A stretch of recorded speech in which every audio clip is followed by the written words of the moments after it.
It's Chill Maths, it's Chill Maths, it's Chill Maths. We got a new theme tune. I'm not certain about it, but we'll give it a go.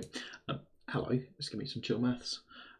Shout out quickly to us and Captain Tex, who have both got usernames ending in Z and who have both followed this channel in the last week. We gain most of our followers when I'm not live. That's just a fact about this channel. Most people don't discover us through the content. They find out that this is happening and just go for it. Hey Neutrino, hi Herbs.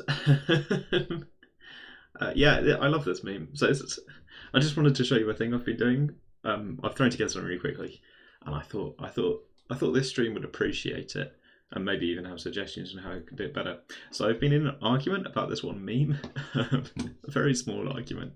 Morning, Matnesh. Somebody posted this meme in a chat, and I have an opinion, and they wanted me to back it up. So I've tried to make a visualization of what I meant. Hi, Charlie. Hi, Mary. Hi, everyone. Ah, good. Right.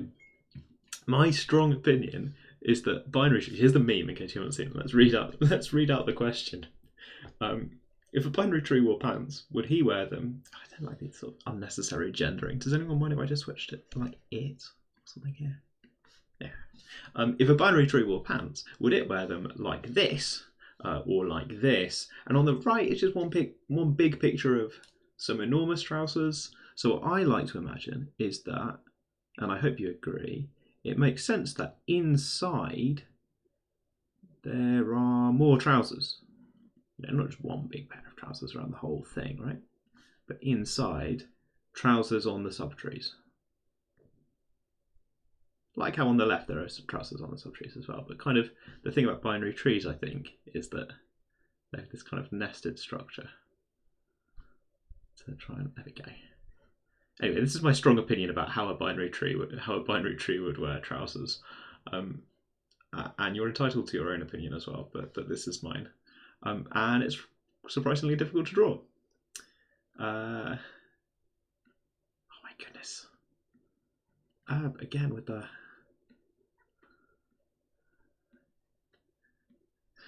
binary... There we go. Depends, right? There's a lot of trousers. Least fabric efficient solution. Aww. What's the most fabric efficient solution? Is it the thing on the left, where everything's wearing trousers? But there's quite a lot of trousers. I just think the trousers should include the tree below. I don't know. Maybe this is... I don't really have a trouser analogy here, right? Possum's Gabriel's horn is a great joke, right? Because then they'd use loads of fabric. Anyway, I was struggling to make this point because it's hard to explain why you would wear trousers underneath your trousers. So I made a Desmos thing, which I would like feedback on. So I made this, which is my best attempt at drawing trousers in Desmos, which we can discuss, I guess, if you like. And then I did kind of the stupidest possible thing to nest these inside each other. I put these all wireless and zeros so I can do my big reveal where I spin it round to reveal nested trousers. And don't woe that. This is me sort of trying to learn Desmos 3D but not trying very hard because I've done that sort of stupidest thing, right? And I don't think it's quite worked. I don't know. Each one there's a factor of 4 in here. Fans of other stuff we're up to at the moment. There's a lot of graph transformations in here. I've got a graph transformation that translates the trousers and shrinks them, and I'm applying that transformation lots of times with slightly different translations in there, plus or minus sign on the transformation to either shift them that way or shift them that way. I considered actually putting this in the Matt live stream, which is sort of the professional work stream, right? Because this week, coincidentally, we're talking about transformations, and here are some transformations. Transforming some trousers. But I think it's slightly too silly for that. So it's on this stream instead. It's nice having these two streams, one for my job and one for Sunday afternoons. It's just so silly though, because all I've done is like apply the transformation, and I've got these factors of 4 that are all hard coded. What I'd like, I think, I'm going to mess around with this a little bit. I'm going to mess around with this a little bit to try and make it look a bit better. I'd quite like the inner trousers to be larger. And if I've got time, I think I'd like to put in the binary tree, which would be a lot of work to sort of demonstrate where the binary tree is before the cutaway happens. Okay, that's my plan. It's a sort of chill stream.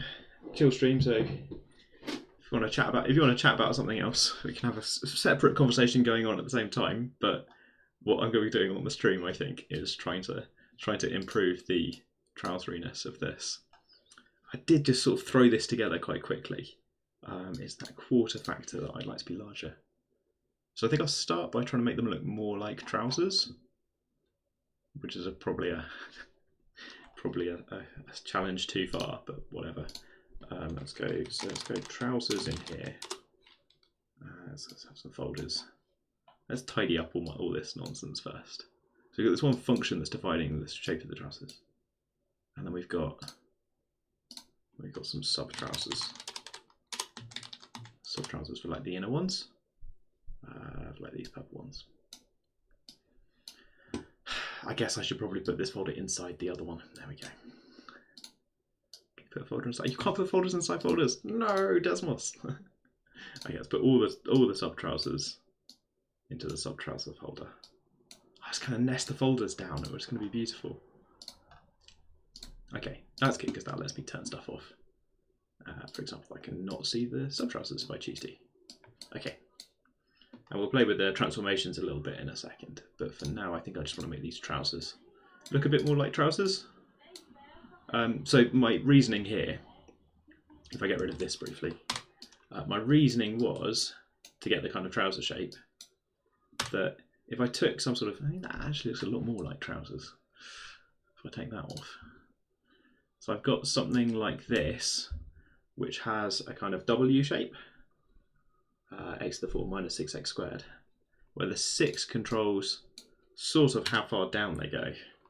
If I make this a smaller number, then just sort of, that's just slightly disconcerting, isn't it? But if I put a slider on it, then I could have this kind of thing going like that. Like the trousers are kind of melty trousers. And then I thought I could just chop it off to have a section in the middle. And that's all I've done to make trouser shape. One of the reasons this is a bit rubbish is that the function is one-to-one because it's just a function of x and y that's being plotted.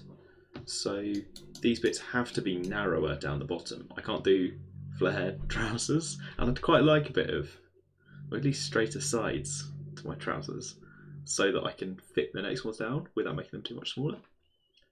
So I sort of wondered whether I could make them... And at the moment these just keep going. They are the longest johns. Right, and there's a parameter in here, this +3, which just translates things up and down. Which if you're in a finite sort of bound, at the moment it's chopping off the top and bottom of the picture. So if I make this smaller, it kind of just moves the crotch down. And I spent my Sunday, you know, just trousers. That's good enough, actually. I don't know. So I kind of have quite a lot of. What do I want the trousers to look like? See, these trousers in the meme have got. Bear with me. The trousers in the meme have got quite long legs and almost nothing at the top. So maybe I just want to take that and have the trousers between and like just a tiny bit. No, that's rubbish. I'll turn the axes off in a second. That's kind of where I was. And they don't look very good. These ones get really wide on the way down. How can I fix the wideness thing? So it does look like... I think it's generous to say it looks like anything. But it briefly looked like a lot of things there, didn't it? Yeah, you got your canals and I don't know, tooth geometry. Okay, so less of the top, I think. So he has found their teacher on Fortnite with consent from the teacher. So I guess there you go. That's amazing to me, in a way. I guess I'm now at the point where a lot of teachers are younger than me. And also, there are people older than me who play Fortnite, and it's not all about age, but just wow. Yeah, exactly right. There's nothing stopping me from getting really good at Fortnite except ability. It's not an age thing. How can I make these trousers? Right, okay, so if I just bump up the powers on things, does that make... I can't make them squarer. Oh, maybe I like that.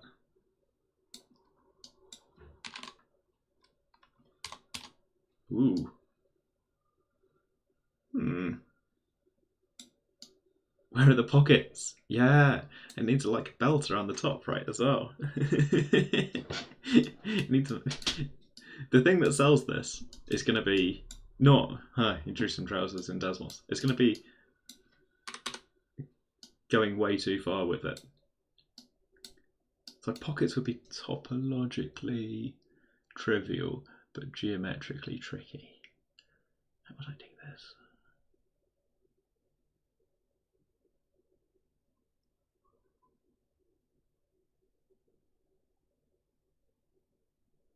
The pockets would have to be cut a hole in this.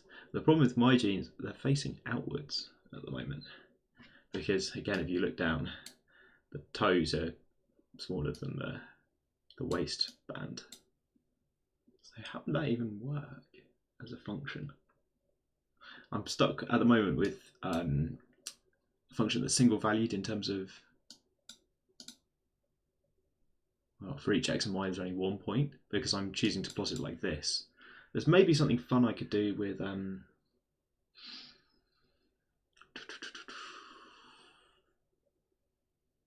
something fun I could do with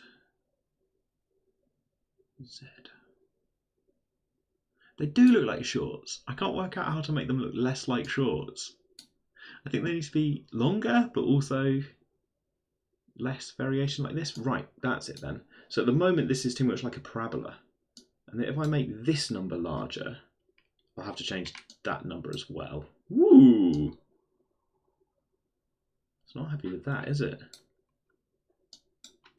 What did I do?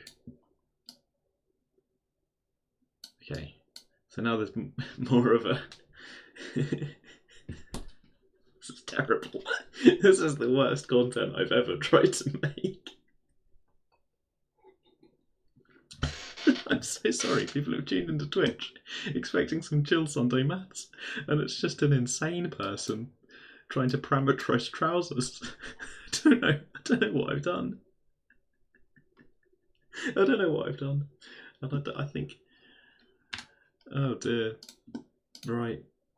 It's chill maths, yeah. Everyone in chat knows this is not the worst content I've ever tried to do. What happens if I put an odd number in here? I think one will go up and one will go down. Oh yeah. Trousers with only one leg. How's it going to go up this side? Oh, then it's getting added to this. So if you put an odd number in here as well, then what I might call open plan trousers. Which, right, okay, good. Okay, right, back to trousers. So 4 there and 10 there. Maybe this is the best trousers I've drawn so far. A bit like Lego trousers. So I want a smaller number here, now that I've got a huge power. No, that was not the problem. Ooh, larger number. Again. I wonder what it's doing. It sort of glitches in and out when I zoom as well. So it's really not enjoying connecting the dots here if the numbers are too large. 3D Desmos is in beta if you're trying this at home, then who knows? Maybe they patched it up a bit. I think this is quite good as trousers go. stopped on hike to watch this. Oh yeah, you're out. You told us you were away. It's totally worth it. Okay, and then pull the whole thing up a bit. No, it's gone. The thing is, people always really like to have connected trousers, don't they? Right, long trousers. Long trousers, but then we trim them down a little bit. We trim them. We trim them. So we have a lower limit.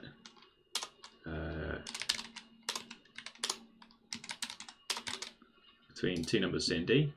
Make D nice and large, bring C down. And then I can tune where the top of the trousers is. I reckon about there. Oh, genus, 2. There you go. If you're looking straight down, there's 2 holes. And an outside, of course. But 2. Yeah. As a surface. It's a surface with edges. I never really know if that counts for genus calculation stuff. I guess if I imagine this being made of thickened material, then I feel a bit more comfortable about genus. I get a bit nervous about flat surface with edge, the infinitely thin flat surface with edge. Maybe I'm making a fuss over nothing, and that's got a concept of genus. Oh my goodness. That's great. I don't have to. There's a suggestion in chat to make D about 4. It's quite high-waisted. Quite high-waisted jeans have become a style. If the top's there, I'd like to bring this down to about -2, I think. Trousers? I think these look a lot more like trousers than they did at the start of the live stream. Gee, this is so good. -3. Charlie is in favour of longer trousers. I'm not gonna. I do look like trousers. The temptation to like Google pictures of trousers to compare against these trousers. They do. I just saw them. I saw them in the little preview window for the stream, which is always horrifying when I get a glimpse of what the stream looks like. Yeah, they look like trousers or yoga pants. We haven't started choosing the colour yet, although Desmos only really gives us 6.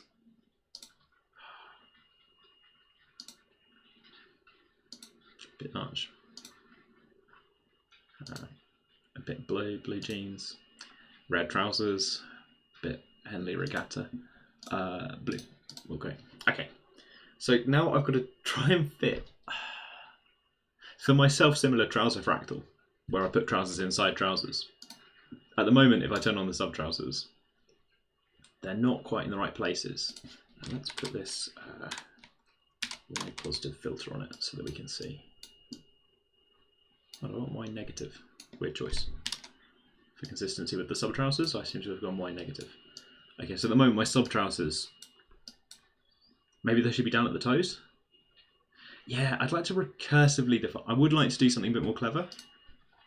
Because at the moment I've just got this. I would like it to have lots and lots of them. I haven't thought about how to do that. Desmos is sometimes a bit fiddly about plotting lots of separate functions. It does do list comprehension, but I can't really make it do my list comprehension very well. So what I want here, instead of doing G and G2, was a bit of a hack, maybe you can see, because I had G and then I wanted a plus or minus sign. Let's see if I can do this. So forget the sub trousers for now. And I know the position's not right. But what I wanted was...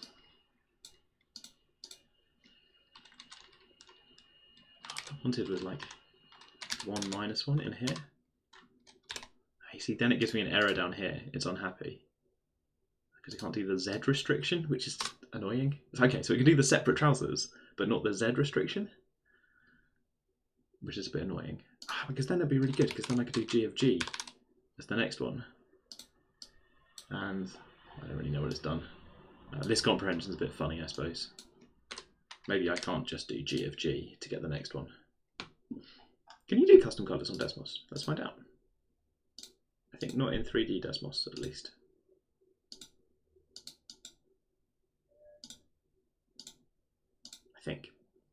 I'm pretty sure I've done custom colours in 2D Desmos before. Go check in Desmos.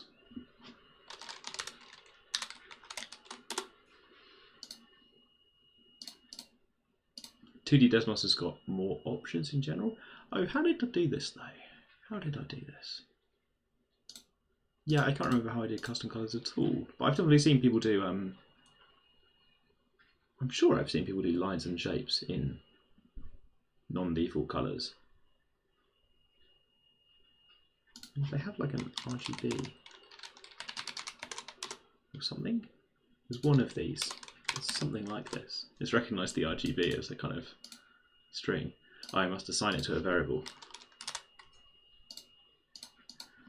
So it does this. Is this on, I can't remember the, oh, this is on a 255 basis. It's on this kind of basis. So we wanted line things here. So then how do I apply that colour to, how do I apply that colour? Oh, it's turned up. If I define a colour, it turns up in the list. Does that work in 3D Desmos? We defined a colour. Oh, it's not happy because I should have called this. Does that then turn up in my list of colours? Yes, it does! Custom colour jeans! Okay, chat. These are high-waisted now. I've taken away my taken away that sort of restriction. Okay, this is the worst colour for jeans I've ever seen. Should make them a darker colour, but still basically blue.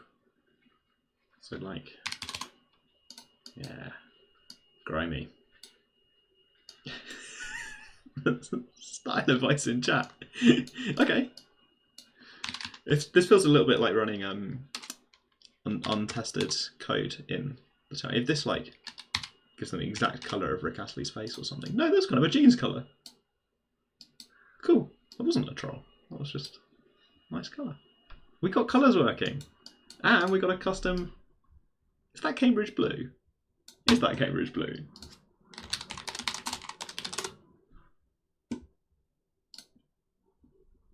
No, Cambridge Blue is kind of green, isn't it?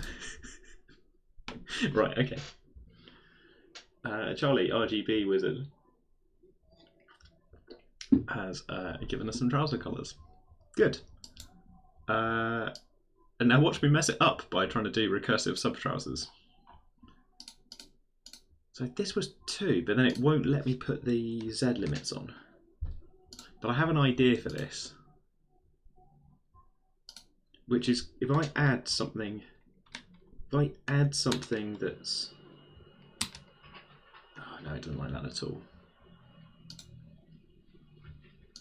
Try adding an equal sign.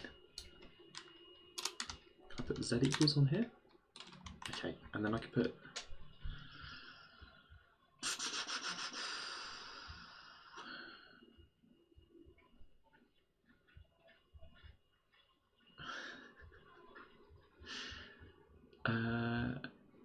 So I can put Z equals, and it still draws both sets of, at the moment, very tall trousers. My kind of plan here is that if I do some wizardy stuff on the right hand side, where if Z gets too large, I want to, yeah, so I can cut things off. If I add a kind of undefined function on the right hand side,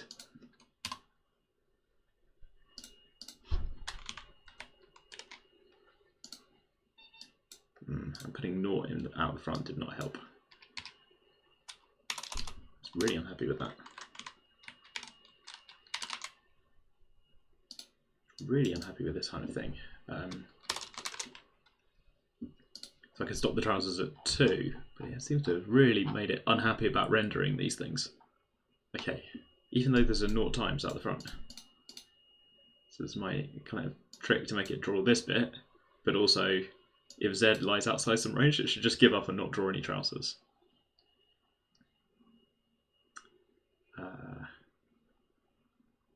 Everyone's changing their username colours in chat, which I think is showing up in that chat.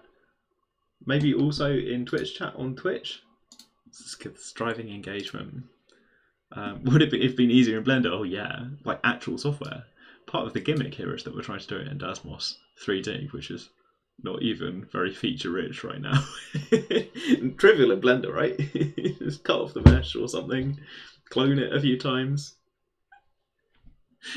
telling a thing to stop is in Blender not even a thing, because in Blender the mesh just has to stop. It only deals with kind of finite, well-defined objects. In Desmos, things by default just keep going. You want y equals x squared, it just keeps going forever. Don't say stop. Getting it to stop would be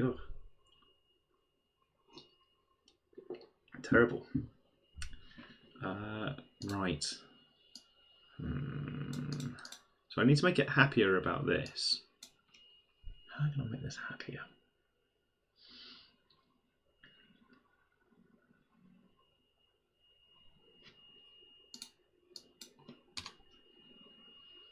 It doesn't like these powers at all. It doesn't really like having Z on both sides, I think.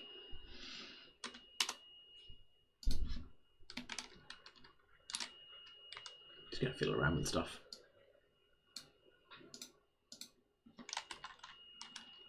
What about if I do this thing so that it's only defined like that? So it's only defined down to there, but then I subtract one again. And I make this power really small so that it doesn't really affect the shape of the trousers. It's a bit cheeky. I suppose I don't mind if it affects the shape of the trousers, as long as it does all of them. It's really not enjoying that, is it? It's sort of maybe too steep on the sides. But this is the best trouser shape. Dual mastering, yeah. Well, this is not the first time that me learning Blender would have made my life way easier. By refusing to learn new skills, that's how we get content. That's where the content comes from.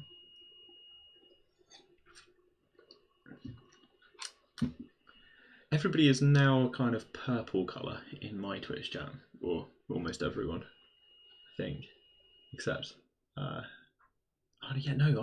can't track who's who anymore. Look over. Zoe was always kind of mint green, but not anymore. Zoe's now kind of pink colour. And Mary is now like orange on that screen, red on that screen, and kind of minty green on that screen. I've got different chat windows. At least one of them isn't respecting your choices of colours.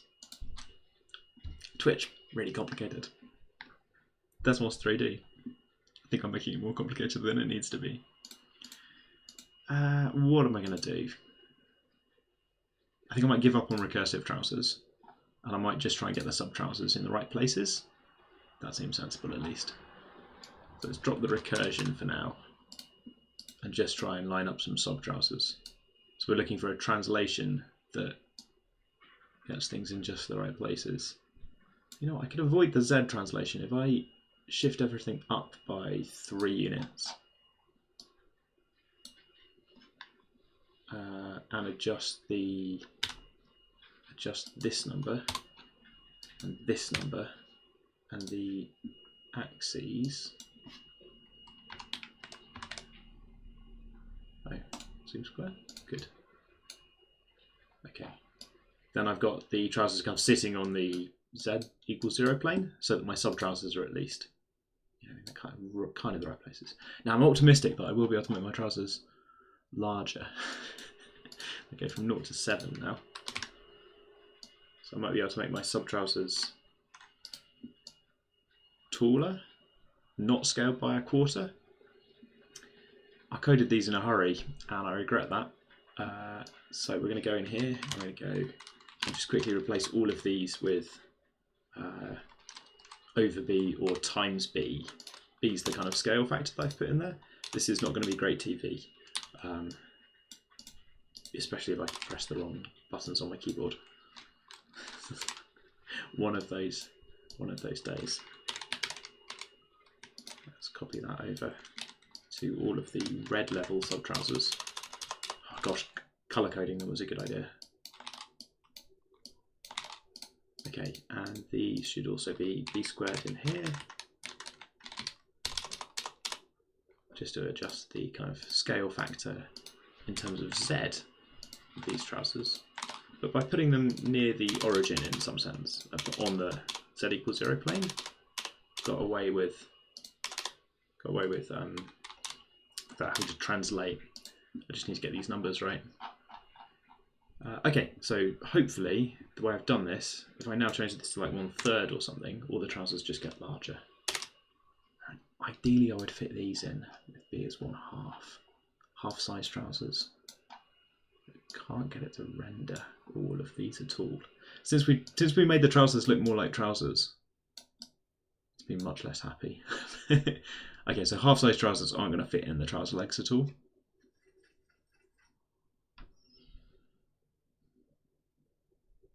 Everyone except Zoe is grey to me. The colour changing has not been respected by Herbs. Hike technology. Ever since we made the trousers look better, like more like trousers, Desmos is just having way more trouble drawing them. Also, my axes have gone back to being square, which I didn't want. Can I zoom in then? So let's go 10, 10, minus 10, 10, but then this one should be minus 3, 7. That is square. How about the zoom square? Okay.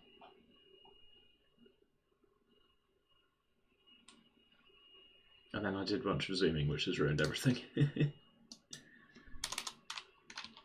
I think I need to disable zooming because this is annoying. Okay. Well, I can't see the small trousers at all.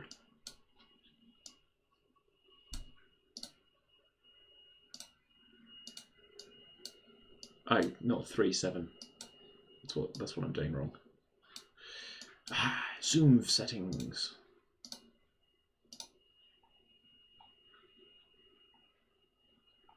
The kind of tearing we're getting on these trousers right now. It's not good. Okay, so I can't make these half-size trousers. Can I get away with 1/3? Oh, I don't think I can. I don't think those are going to fit in the trouser leg. So I compromise. I could scale by a different factor. Squash the trousers so that they're not exactly the same. I'll just make them skinnier on the way in. Might be quite fun. Let's give that a go. So I would put a factor of b squared, I think, in here. I'll just squash them in even more. And that lets me set b to be 1/2 or something like it. If I tweak the translation as well. Because now they fit inside the trouser legs. There we go. Okay, they look a bit stupid on the inside. Why, yes, these are my trousers. Okay.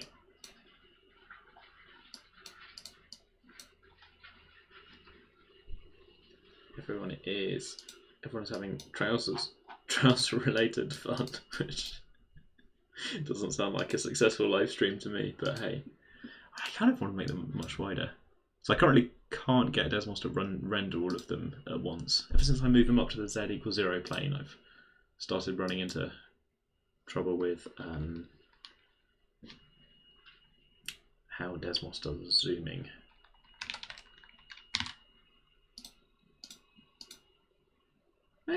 It's trousers. And then can I zoom in? Just a bit. Like that. There we go. So they're standing on the ground. Spin around. There are small trousers. That might be the best I get. It might be the best I get.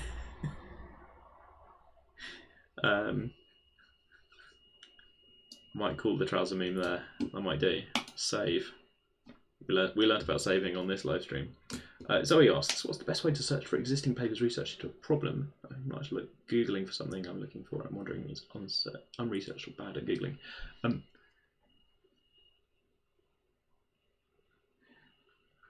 Depends on the problem. If the problem is in a particular field, if it's like related to other problems, then you start there and you look for papers on kind of that body of research. But what's perhaps more likely is that you're looking at something which isn't sort of directly related to other research that you can find. And it can be really, really hard to work out what your problem is referred to as in the literature. I had this for double derangements. I think we've talked about this a lot. Now, by the way, I was thinking about a Formula One problem where you have all the drivers on the teams. They're in pairs on the different teams. So these are the teams. I wonder how it's going at the moment. Ferrari. And yeah, I would like to switch all the drivers around so that they go to new teams. I just think it'll be fun. And my only rule is that nobody ends up driving for the same team that they were at before. And I want to know how many ways there are to do that. A kind of derangement, but with the pairs. And I was trying to Google because I thought people had definitely done this before. And it took a lot of searching until I think I found a throwaway comment on a Wikipedia page that sounded plausible, and then I found a paper that just sort of did it, which was nice, and did a more general version of it as well, which is why it was hard to find. I know you've already said you were Googling stuff. Google Scholar is quite good, but yeah, in a way, trying to think of other settings that the problem might have come up in. So here, what is the paper actually called? Let's quickly find out. I can remember the authors now. Yeah, so I was never going to find it because their paper is called Derangements and Laguerre Polynomials, which is like the answer. I wanted the answer. I had no idea it involved Laguerre polynomials. So was I going to find this? I don't know. How did I find this? Is it just on Wikipedia? Embarrassing for me if it is just on the derangement page of Wikipedia. I think it is though.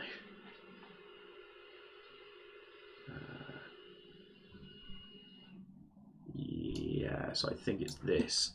I should have just gone to the derangements page of Wikipedia and gone down and then realised that this thing, Problème de rencontre, asks how many anagrams there are, and has this example with Laguerre polynomials, and has the reference at the bottom to that paper that I then had.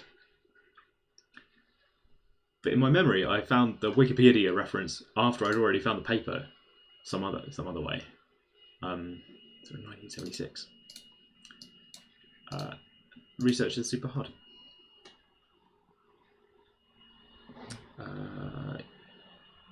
The other way you can find stuff is to find people who work on related stuff and ask them if they've thought about the problem. That's obviously tricky, and I suppose it's the only way where you might show them a problem and they go, oh yeah, that's equivalent to, that sounds like you've reinvented the envelope problem. Experiences, one of those things. I've been answering Zoe's question for ages without doing any trousers. Getting a bit melancholy about the state of research and finding out stuff. Everybody's got a story about doing something original and then finding out that somebody else did it in passing many years ago. So I had one where I thought we'd solved for the motion of a retracting edge of a sheet of liquid, and that turned out Keller had done it in the 80s. Just in passing, we were reading a different one of Keller's papers and just, oh, this seems really relevant to what I'm interested in. This is brilliant. This is the perfect paper to read. And no, he's done the thing. He's done the thing.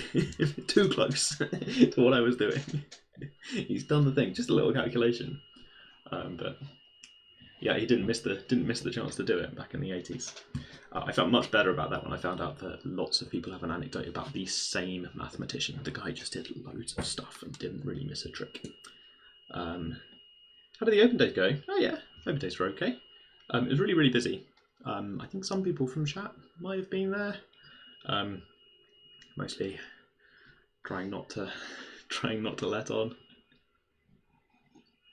There was a thread in the Discord about people coming to Oxford and being really anonymous and being you get to be a kind of separate person. If we meet in real life, then you get to just pretend that you didn't watch a live stream of me trying to draw trousers in Desmos.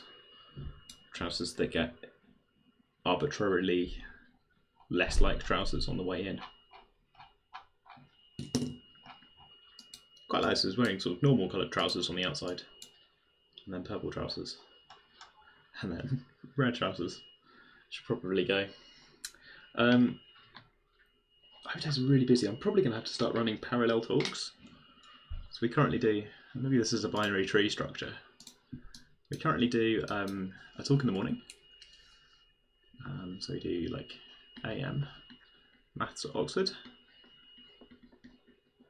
And we do like a PM repeat because the morning one's really busy.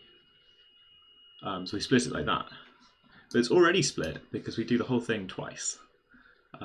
We did the 26th of June and the 27th of June. So we already have this kind of duplication that we're on separate days. And then we have this split to do it morning and afternoon.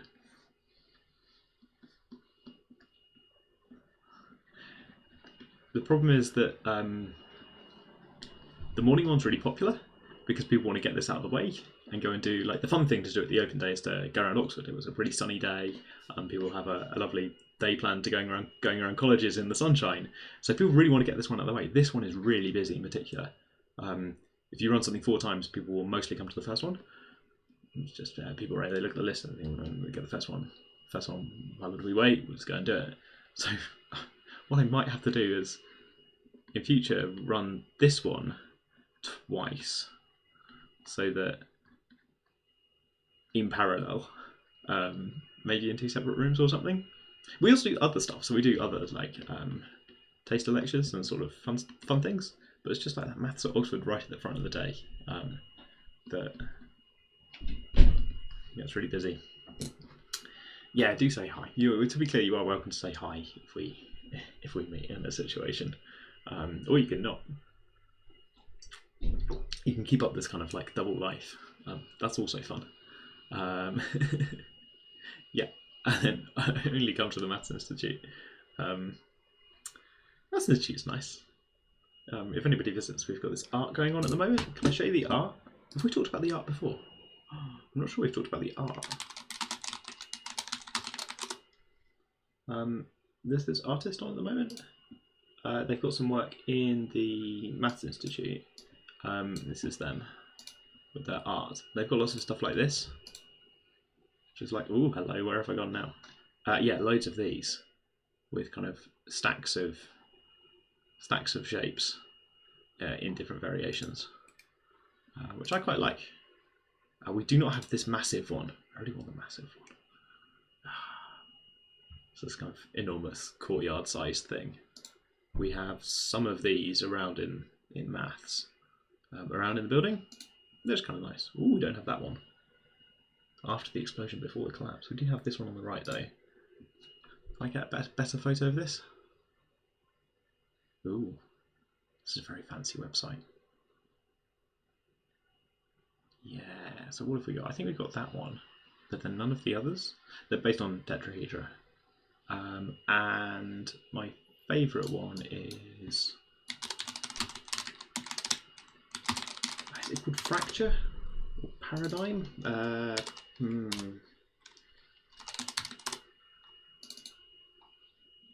Oh, that was changing on screen. So that's nice. Where's my favourite one gone? I do like this sort of thing. And then these big counter-rotating circles. And that's the one we don't have. The enormous artwork. If Conrad Shawcross is watching the stream, we should really try and get this out on the Penrose tiles. It'll be kind of in the way of the doors, but we should do it. We should get this one out there. Do not have the gold one. I have not seen the gold one before. But then the other thing he's got is these counter-rotating circles. They're up in the common room. So it's called Patterns of Absence. Let's see if I can play the video. Yeah. Oh, this video's on Facebook, so that's a bit awkward. Let's see if I go full screen and then shunt it over there. That's kind of worked. Okay, I think this is safe without. It's a bit off center. It's big counter-rotating discs with holes in. Oh, these are up in the common room. The video is a bit grainy, but maybe you can see that there is some sort of pattern formation. The holes in the discs are not random, so occasionally the holes line up in a kind of structured manner. Did you see it sort of shimmer there? It's quite nice. Right, let's go like that. That was terrible. That was a disaster. How do I make this stop? Like this. Hey, I did it. Oh, I managed to play a video over the live stream. There you go. That was neat. Right, good. Worth doing complex things with multiple screens. Did I show you this at some point? I think I did. Yeah, I think I did that. So that broadcast myself to the thing. Screens. Twitch. Oh, and I don't know if people saw this. I tried to try and do crowd control. I tried to tell people that down the end we have this. Oh, this is news that has been expanded at the Mathematical Institute, University of Oxford. This is enormous. So to try and do crowd control, I tried to tell people to go round the corner. Come and look at the enormous art. Tetrahedra joined together. I think the idea is that tetrahedra don't tessellate together in the same way that triangles fit together and tessellate space. Tetrahedra don't do that. Maybe I should read the website. This has not helped me to understand the art in the picture, but I think it's just an illustration. Right, good. Okay. There you go. Right, we've got binary timetables and art up at the moment, if anybody's visiting. Why am I'm now advertising the open days the week after the open days? That's not really. I mean, this isn't. This isn't my work stream. Well, my work stream. I might try harder. Right. Yeah, and Zoe in chat, I missed this, but said replace the Penrose tiles with hats. I kind of want hats out the other side. We don't have any claim on the hats, I suppose, at Oxford. Ish. You saw the and people in the chat were talking about other art they've seen. The dodecahedron-ish one. Yeah, this one with 20 tetrahedra joined together. So if you put 20 of these all meeting at one point, and you might expect those to perfectly form an icosahedron, which I will now draw. Drawing this was not necessary for the point I was making. You might imagine that to make an icosahedron, but no, they don't make an icosahedron. There's gaps because triangles fit together nicely, but tetrahedra do not. Yeah, that's a shame. Good. Okay, I seem to be planning out work at the moment. It's 2024 days. Double derangements. Maybe I should derange everything, move everything to a different room. Anyway, the answer to this problem, by the way, of mixing up all the drivers is just mad. It's a combination of the answer is the same as some integration. Oh, maybe I should read that paper again. I never really understood it. Yeah, I think I want to read this. How do I get the paper then? I log in. Access. It's got this kind of clever argument about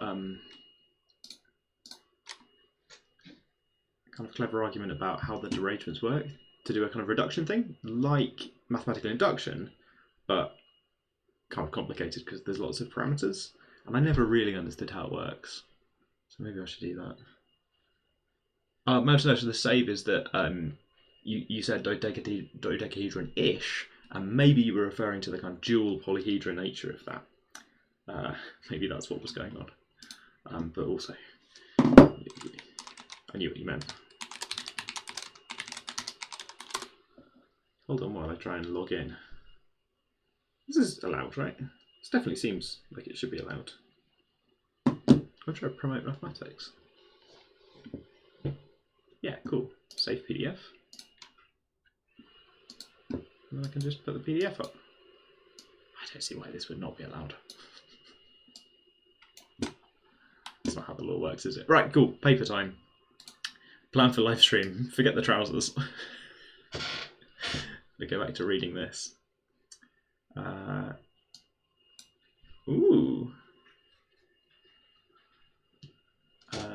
Something in chat about closed loops, which sounds exactly like the sort of phrase that Conrad Shawcross might use. So, something going on there.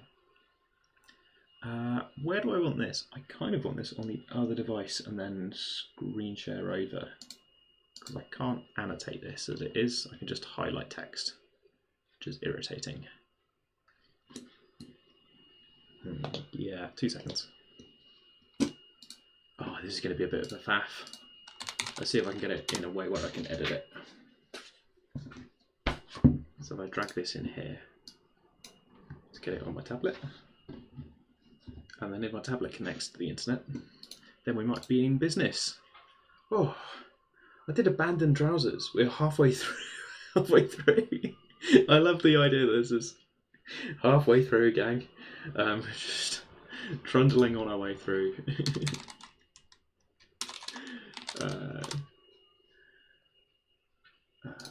Maybe later. Good. And then screen share. And this is going to look exactly the same. It's going to be seamless technology. Oh, don't download the update.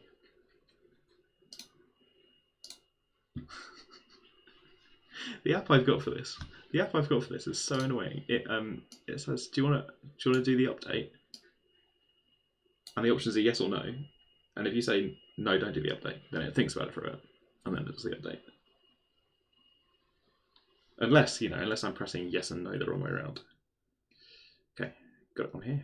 I can do annotation. There we go. It looks exactly the same, but now I can annotate. Schism, that's what it's called. Ah, thank you. Well done. Yeah, that's the one where the tetrahedra stick together and don't quite form. No, yeah. The triangle-based pyramids, they'll let you down. What's happened here is I read the sign for the art one time. I have told people about the art many times.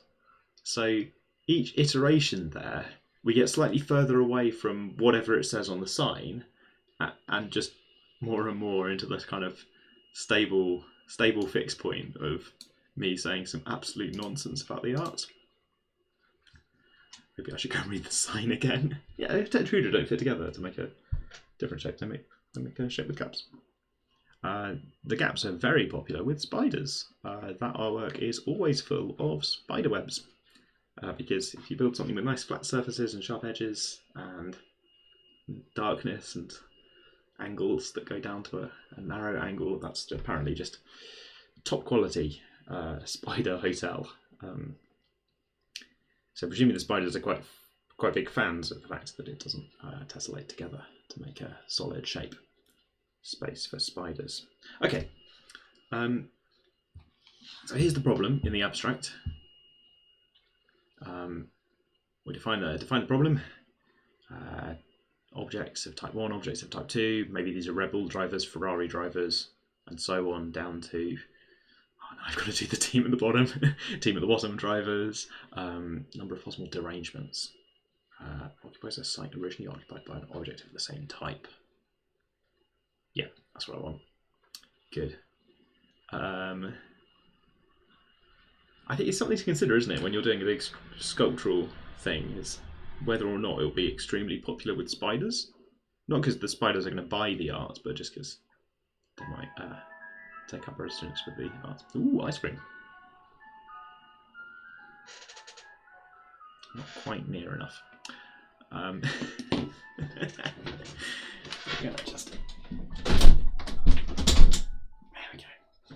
There we go.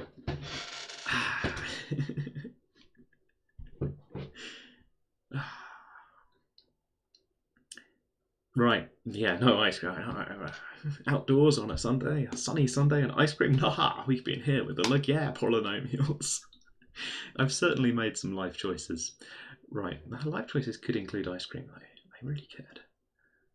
So here's this like beautiful relationship. This is very close to some stuff that I've been teaching second years at the moment. That you have some polynomials or something, and they're orthogonal. They're at right angles to each other, in kind of a vector sense, where you've maybe seen like vectors u dot v equals 0 means orthogonal. With functions, something you can do sometimes is to say that maybe the integral of these things equals 0. You might say that these are orthogonal functions, where r of x is some extra weight function. Oh yeah, thank you for the reminder. Murray says it's time to hydrate. It's 3 o'clock. Murray wants me to get ice cream. I actually think that's not going to happen. No, I don't think it will. Hydrate is for all of us. Please remember, if you've been staring at trousers on the screen for the last hour, I know I have.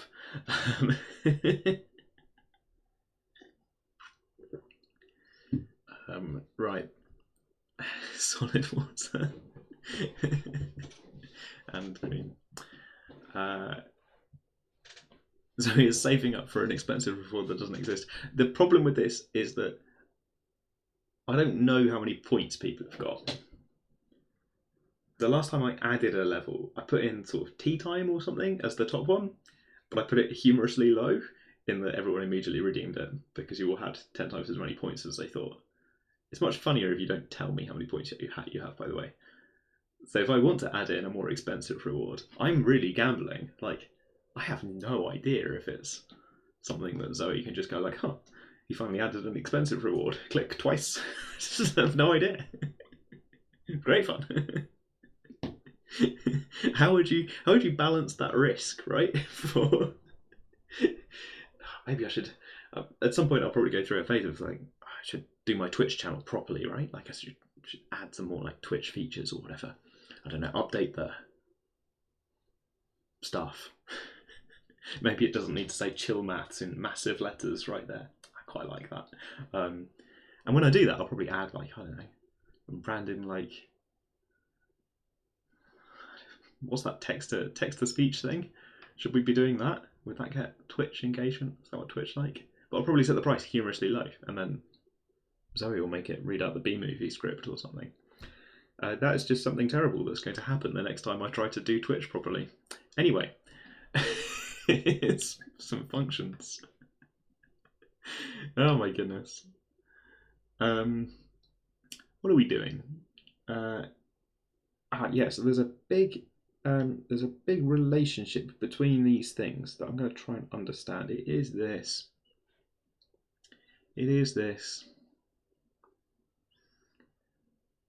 The symmetric function of the subscripts formed by the sum of all those elements of the array, this many in number, which are obtained by subtracting one from each of the I distinct subscripts and leaving the others unaltered. Ugh. This is page 2 of the paper. I know it says 136, but the way journals work is they put papers together and keep numbering pages all the way through. Yeah. LaTeX to speech is pretty good. It would have to do some pretty serious compiling, wouldn't it? Or maybe we would just read it all out as a joke. That would be good. Oh yeah, donations. But I don't have any mods. Oh, I'm giving you ideas. What's the bean rule?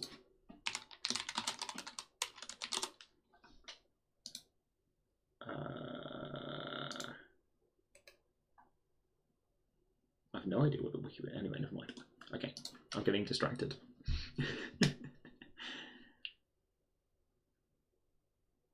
So, do I understand what's going on here at all? No. So we've got P subscript vector n, which is a little bit unpleasant.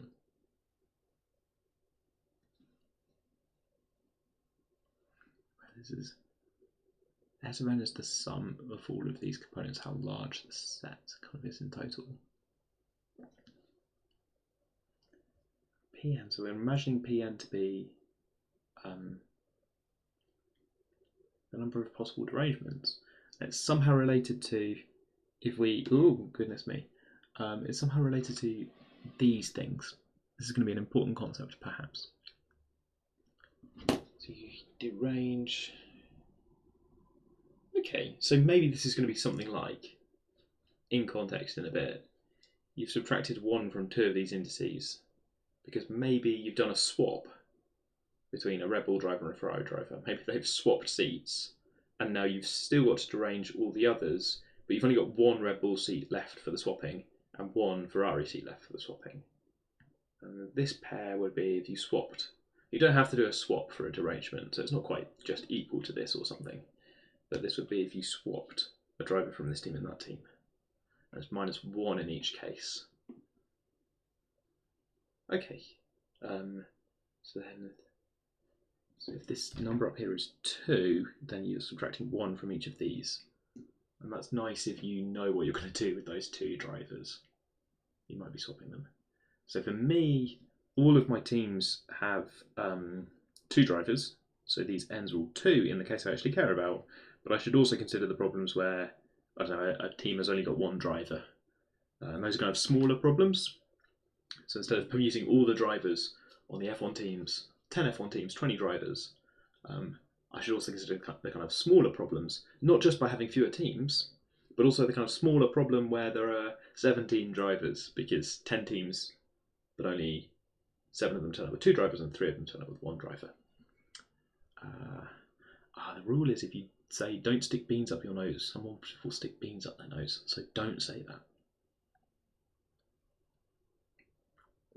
Right, okay. Bean rule, got it. And there was me saying, if I do X, Y, and Z, then Zoe will put the B script in chat in a LaTeX to speech way. \left bracket. Sorry, I'm really taken with the idea of LaTeX to speech. I'm trying to work out if I could pass LaTeX if it was read out character by character. Some of it's easy, right? X caret n plus y caret n equals z caret n, comma, \quad. Text 4, close bracket. Maybe I couldn't do this. Some equations I might recognise. There's a game show in this, right? So it's like equations being read out. And it's like the person reading out some maths or something. And it's like \fancy. I don't know, well, whatever, E or something. And then equals MC caret 2 or something. And you're like, this is equals MC squared, but fancy, because you get the letters in there. So you might work out what the equation was. Game show for mathematicians. Maybe it's read out backwards. Right, okay. No game shows, no game shows. Trying to understand maths, right? Okay, what on earth is going on here? This is a big product of lots of Laguerre polynomials, and this is that same thing with the -1s in.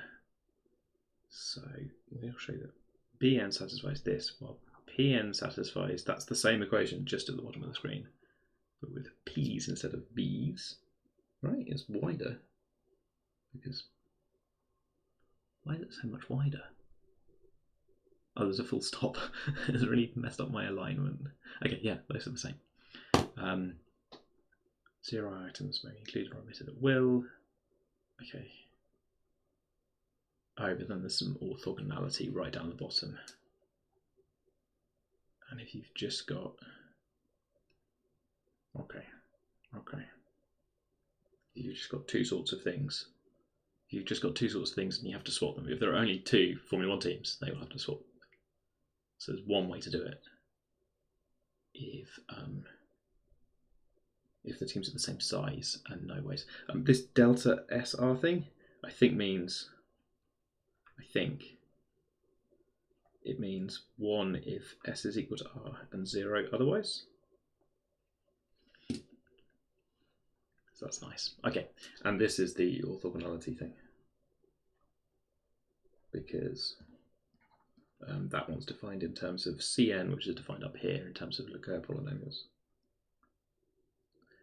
And all this kind of notational stuff here, I'm mostly skipping, but yes, this is a subscript on a subscript, but this is capital L for a Laguerre polynomial, and then the subscript is Ni, where that's the... It's like you have this a lot, right, in English language, right? If this is the Laguerre polynomial belonging to the ith component of n. So it's the... Maybe I could phrase that more obviously, so it's a sort of bracketed ownership. Like, which Laguerre polynomial is it? That's one of the n's. Which n is it? One of the i's. So I tells you which one of n to use, and then that tells you which one of the Laguerre polynomials to use. It's just sort of nested lookup trees in a way. Not lookup trees, nested functions. Don't call them functions. It's also a function of x. If I call it a function of, if I call that a function, people get very upset. Yeah,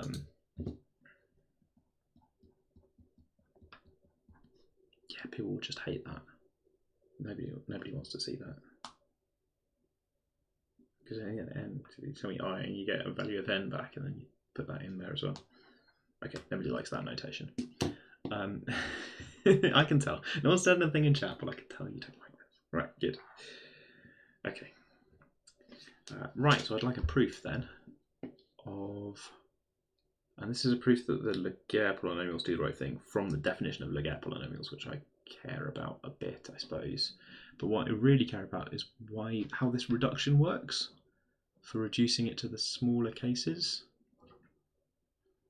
So here, the ways to permute this depend on subtracting one from some of the subscripts, one from some, making 2 of the formula one team smaller, or in the middle case there, making 3 of the teams smaller, or making 4 of the teams, and then working your way down.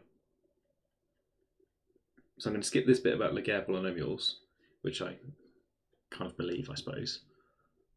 I want proof of 9.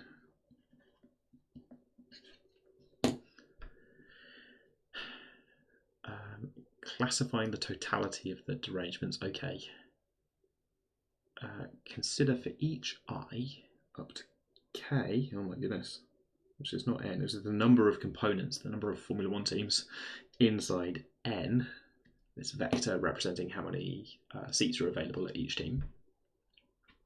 So for me, n is kind of 2, 2, 2, 2, and the length of this is equals 10 items in the case that I care about, which is Formula 1. Drive Mike, I just think it'd be more fun if they all swapped teams.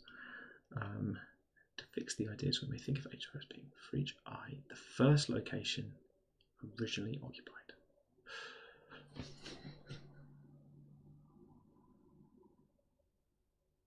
For each I, choose one of them? Okay, locations. Okay, if they're all in a big long line, then I can just choose a location. Choose one point from the line. If I imagine these kind of drivers lined up on the grid, which they do sometimes. The first location originally occupied by an object of type I. Sometimes call this a Ti. Something of type I? An object of type I. Yep, a Ti. A Red Bull seat. Maybe driver. For a given derangement, let UI be the type of object placed in HI. So for each one of these, okay, so choose one of each of these, and then UI is not equal to Ti, they've got to be a derangement. So for each one of these, so choose one driver on each team, T4, T3, T2, T1, and ask who's got that seat? Who's got that seat? or get sort of which team are they from. And that's U1, U2, U3, U4. Okay, and now here's the bit. We'll say it contains a cycle if the set is a one-step cyclic permutation of the T's. Okay, so if there's a cycle, a one-step cyclic permutation. So if they're just doing a kind of one step.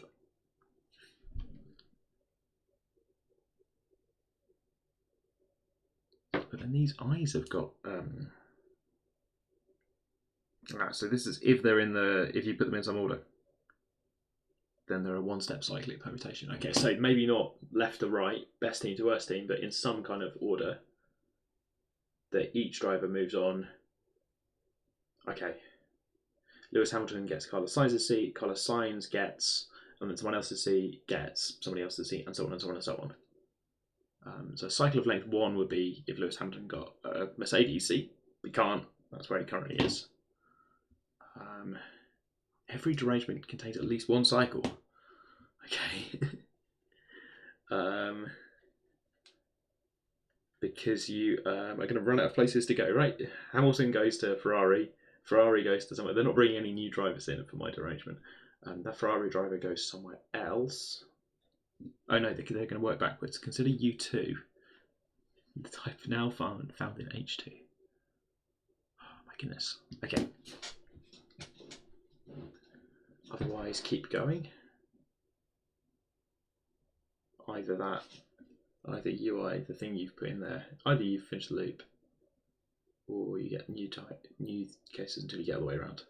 That kind of makes sense to me, that if you follow where they're going, then eventually, by the pigeonhole principle, you're around new teams to go to until you form a loop. Oh my goodness, right, okay. Let me get some sigma notation in. This paper's got a lot of notation. I might understand this.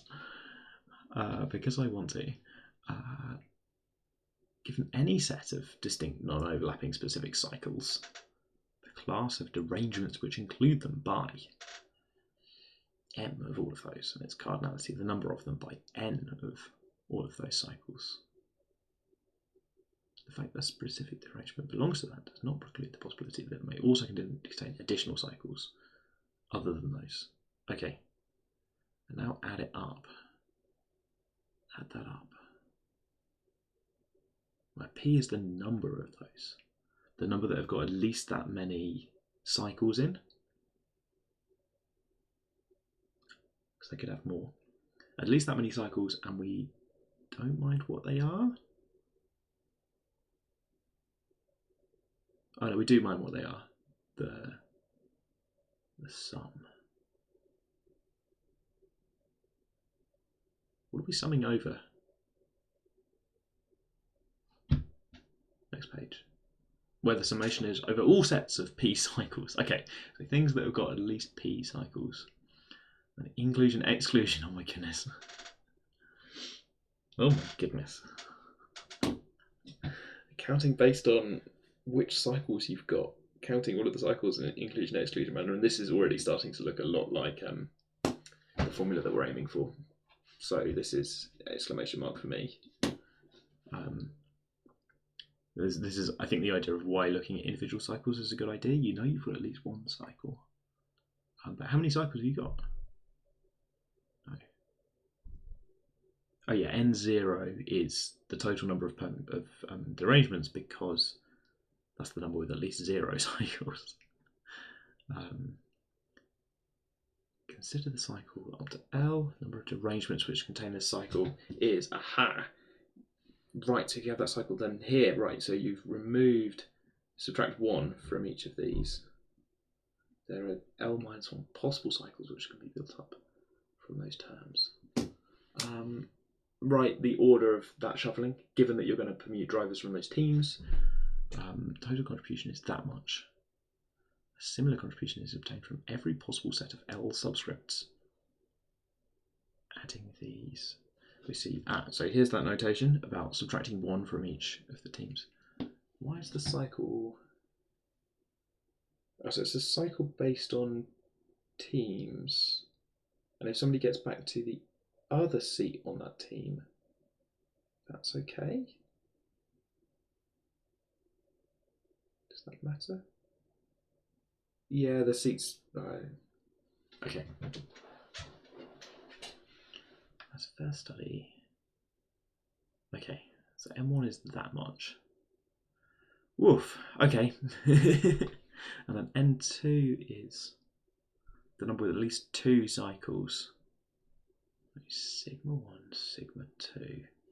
Let's clear that. Oh my goodness. Say this much and then that much. Distinct cycles. The ones in the thing before were all sets of P. I guess these are distinct cycles. Up here as well for the summation.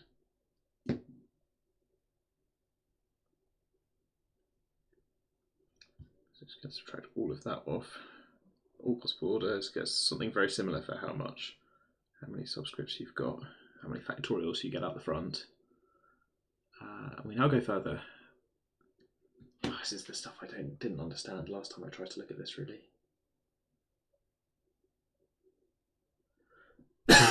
Excuse me. So you're trying to count based on all of the possible cycles that they might be?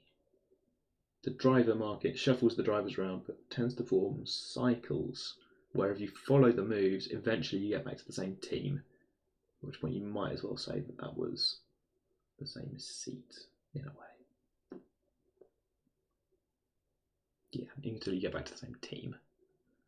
And our counting strategy is sort of inclusion exclusion to count based on having at least that many cycles, which seems a bit mad.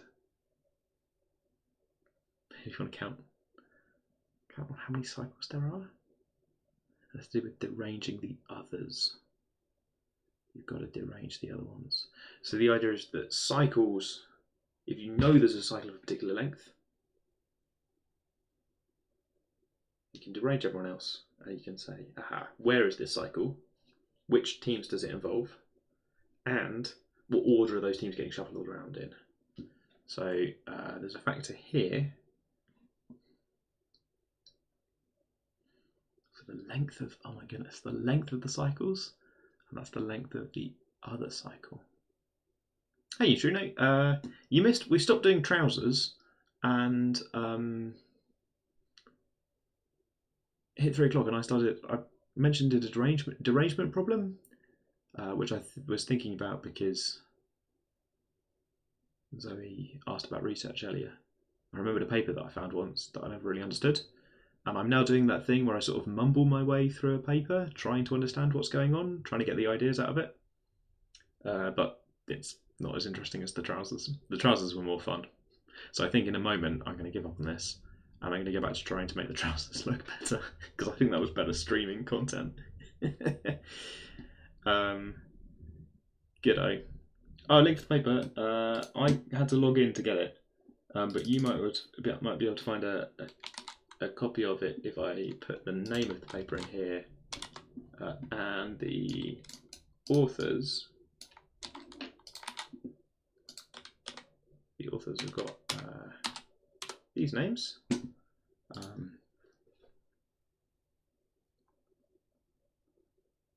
Okay, so possible cycles might exist to shuffle some of the drivers around, and then we've got to consider the subproblem.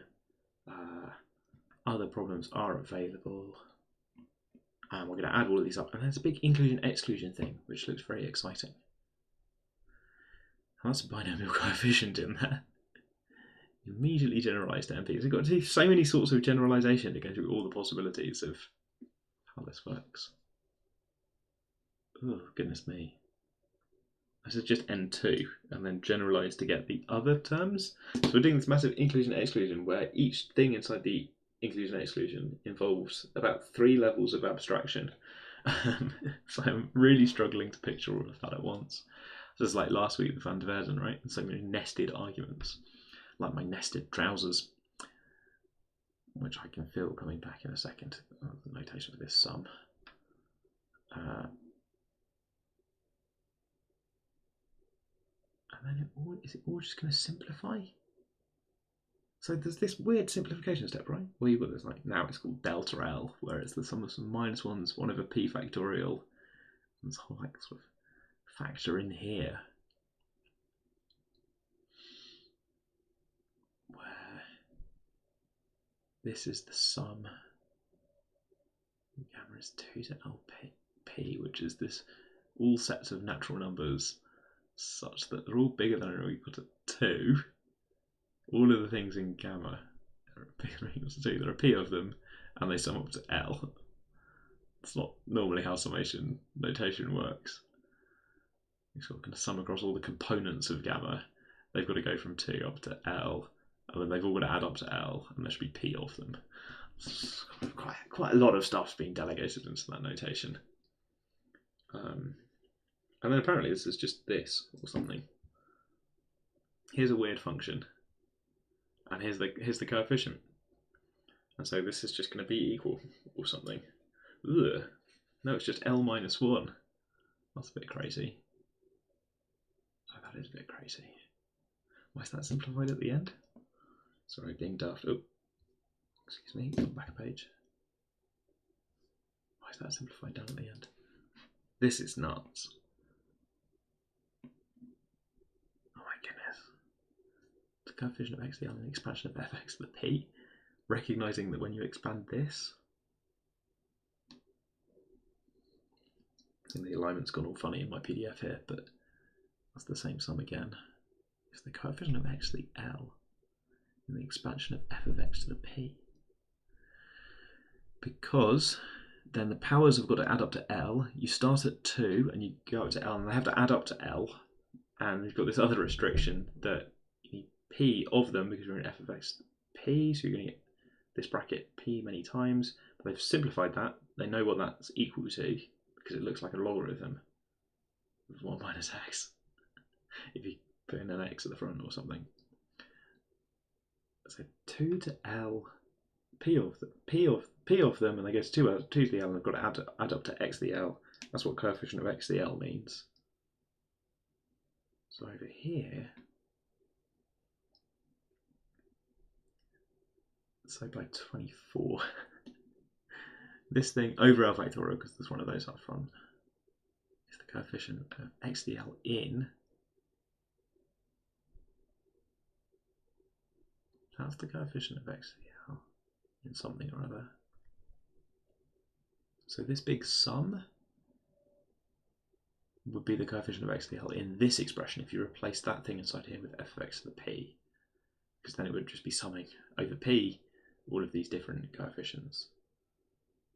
But then that has the right sort of minus signs and p factorials in to be 1 minus e to the minus. So it's a power series inside a power series, because we've got nested arguments going on again, but the authors recognise 2 separate power series to simplify the answer to get down to this, and then they're going to find the coefficient of x to the L, which is L minus 1 over L factorial. And there's an L factorial on both sides as well, so it's just L minus 1. So all of this, which looks mad, simplifies to L minus 1, and then that's just the numbers that we saw before. With plus and minus signs, or no plus and minus signs? You just add the things together. That's mad. That's so mad. So the reason I keep coming back to this is because I think it might be some of the best mathematics I've ever come across. It's got so many things going on that I want to do better at. So it's got a whole section about polynomials and relationships between Laguerre polynomials and orthogonality and mysterious properties of slightly obscure polynomials that I would love to be better at. And it's also got all of this pure maths, combinatorics, counting argument stuff, complicated inclusion-exclusion, cycles of permutations. It's just really cool. Plus, 2 sorts of recognise the power series. So on here, the thing is, getting from here, this horrible expression, down to, oh, it's just L minus 1, is not a counting argument, and it's not a Laguerre polynomial fact. It's just, we recognised this sum from this context, and then simplified. And it's just, oh yeah, I've seen this. when I see an expression like this, oh, apparently, say the authors, you could just write down this 1 minus e to the minus. Ready for this crazy sum. It's kind of like the opposite of taking a Taylor series, right? You maybe learn to take a Taylor series at A level, where you learn to say, 1 minus e to the minus x. No worries, I can expand this. It's like over here, 1 minus x plus x squared over 2, x 3 over 6 or something. So when I do 1 minus, it will cancel, and I'll get some sort of sum like this, which is something like over p factorial with minus 1s, p plus 1 or something. You get some nice expansion. But what they're doing here is to recognise it the other way around, so that when you see a horrible sum, that maybe you could recognise it in terms of an exponential, which I think is just really cool. And they've sort of done it twice, because they've got to recognise that this bit looks like an exponential, but this bit looks like, well, it looks like nothing. There's coefficient of x to the L in, apparently, x plus ln 1 minus x minus sine around that to p or something, by doing the expansion of that function separately and p. And those things almost cancel out, which is why it's so nice. Thank you so much to Zubair1 for the follow. Cheers. If you've just found us, we're a chill math stream. We look at math papers and sometimes draw pictures of trousers, but we try not to take it too seriously. As will come obvious when I show you the trousers. So this was something we were doing earlier in response to a meme. I haven't really. Desmos is not happy with these trousers. I might change them back because we're trying to think about how a binary tree might wear its trousers, and I would like to draw some nested trousers. So we have this, which they look pretty good, with nested trousers on the inside. But we're trying to make this. We're trying to make this. Wow, I'm trying to make Desmos happier about this. I think the follow happened about a minute ago. Definitely on screen again. No sound? I have no idea why. We've lost the ability to have sound on for these things. What are you monitoring? No, yep, I've tried opening the sound control again. I don't understand it. It's just one of those things that doesn't make any sense to me. It was nice when it was here. I didn't understand why it was here. Now it's gone. And I don't understand why it's gone. That's us. Good. One day, hopefully, I'll get so confident of this that someone can follow me and it won't cause me to spend a minute and a half playing with Twitch settings. That's the dream. Maybe that'll be the way we celebrate getting to 196. That I might then just be able to take it all in my stride, wearing my big streamer pants. Pictured big streamer pants for grown-ups only. Okay, I do like this. I especially like the way that we got the colour working and we got the trousers looking a bit more like trousers. I don't love the way that something about the powers is making Desmos really unhappy. So I'm going to try and make Desmos happier. I'm going to save this but clone it. Can I clone this?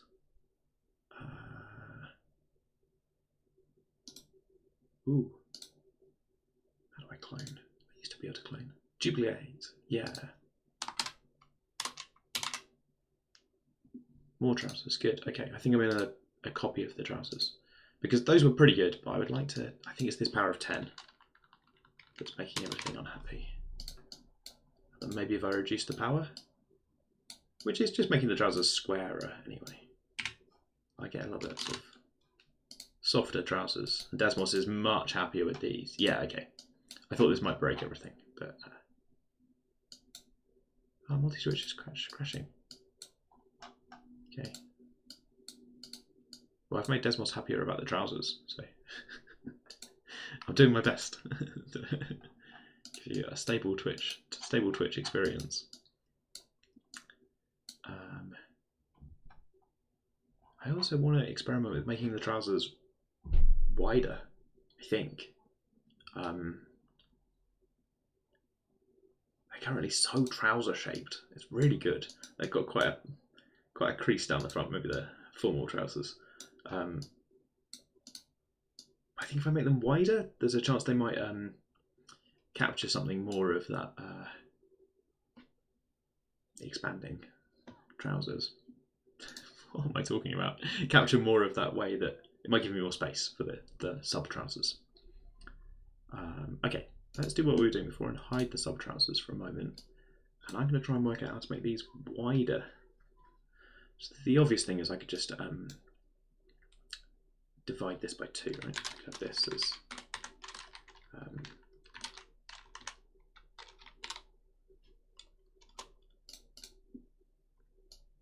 that's not worked. But I can see it's not worked. But then I get back to these kind of shorts again, which is then annoying. So my sub trousers currently look like this, and they need a bit more translating.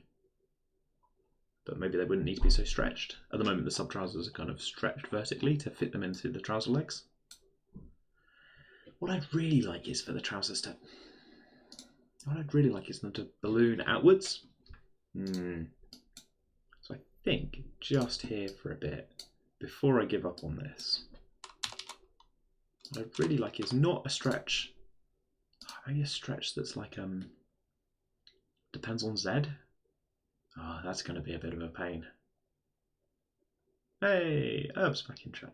Hey, Herb. Herb can't see what we're doing, but I think that's what the icon means. Yeah, so I think I'm going to mess everything up by trying to put in a scale factor that depends on Z. Here are the long trousers again. Oh, this is going to be a car crash, isn't it? Because what I kind of want to do is just put in like Z's in here. That looks terrible. It's ballooning outwards all right, but wow, Desmos is unhappy. Wow. Chat stopped. Yeah, so that's not what I want. But maybe something a bit less than that. It's still got a hint of trouseriness if I zoom in. Not there, but like up here. It's got promise, right? Right up here. Can you see? I said they're like, that's what I want, kind of. Just that bit. So not scaling by a factor of Z, but scaling by a factor of like... I'm not enjoying these brackets. Just can't get them right.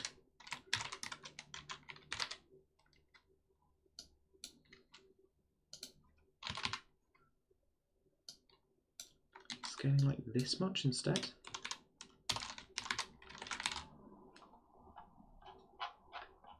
Oh, it's still pretty eldritch. I don't like the negative space of trousers. Let's just clear that away for a moment. We're not currently plotting those trousers, we're plotting these ones. I'm just going to try and find the right function of Z that makes these look not so bad. Magic the Gathering references in my stream? Definitely not. Biblically accurate trousers is also good. So like this, but this is still a bit much. They're being pinched at the top and stretched at the bottom. But I can do better than this, right? So if I increase the number, that's how much they're being... they're being squashed a bit. If I put number 2 in here, of course. But if I put a 0.5 in, then they're really wide. Oh, those are some cool trousers. Okay, we're getting closer to the ones in the meme. Look, let's curve around. So something like this. But then Z squared is a bit much. So maybe I want Z to the... Oh dear. We're going to see some wonky trousers along the way here. So as Z changes, I want my scale function here. So this could be all right. So maybe I just want my scale factor to increase by a little bit. Oh, no, decrease by a little bit. No, worse. I should be doing these to both. Look, let's grow up and set a function.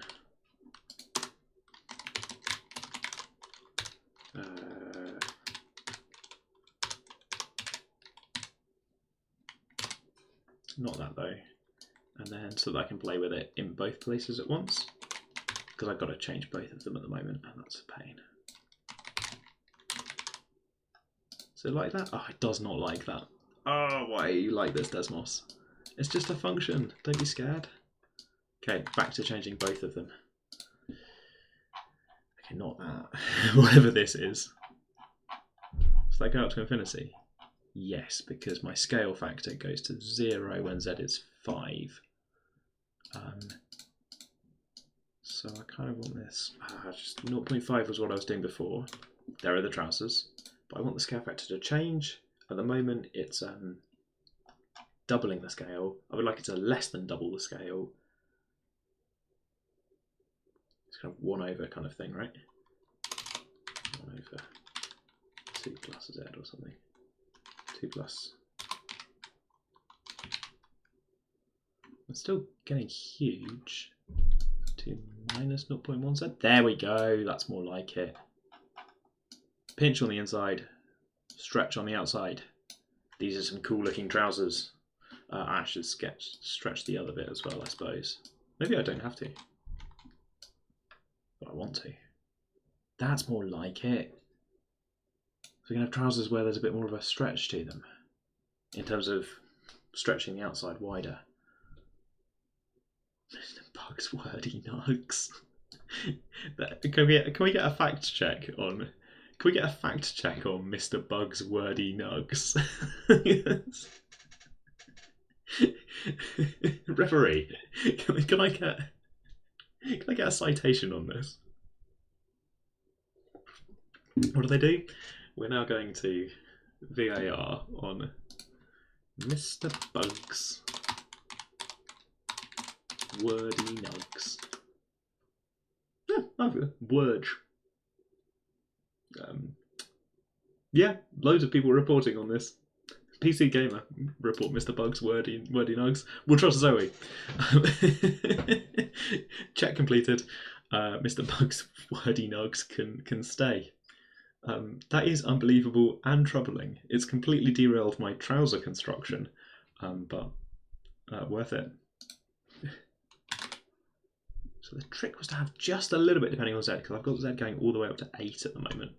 I think I probably don't want that, but just a little bit.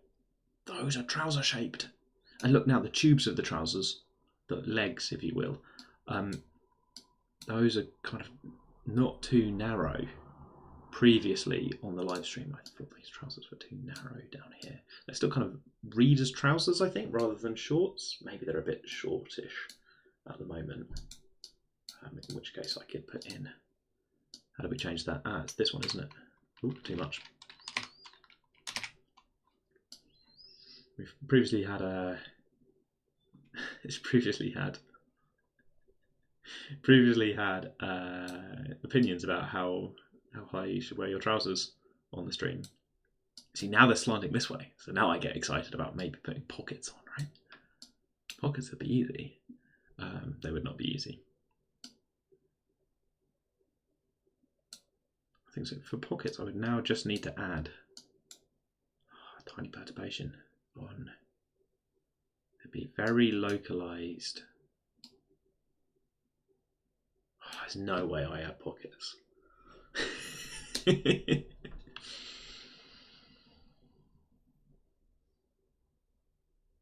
no way we do pockets.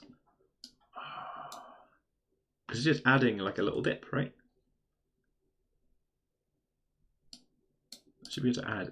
I want a kind of local thing. I know in Blender this would be you do a separate mesh and you join it on. I'm kind of just modifying my function so that at x is like beep beep. At x is beep beep. It's trouser time. Let's go. So when x is 3,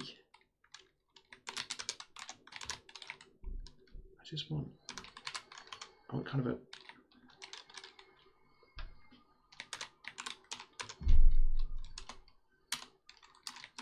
So I want this to be, at the moment this is ruining everything because it's adding a huge amount of value in the pocket region.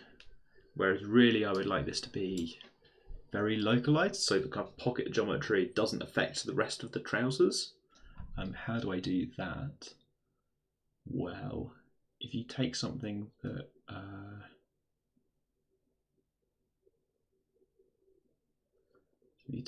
that's maybe some sort of like error function or something, right? So if I had a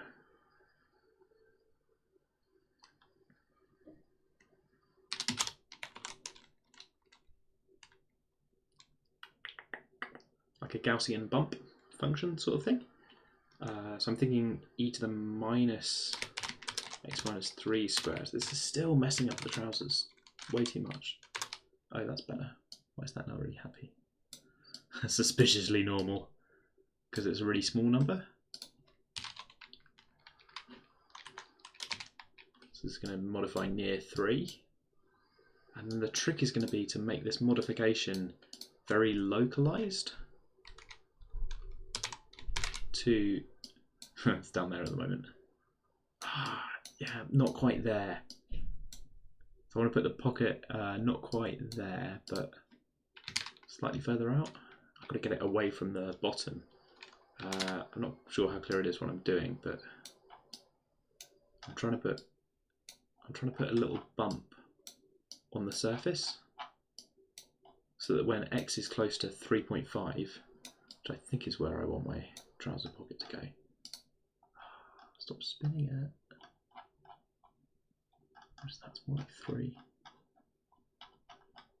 That's more like 3.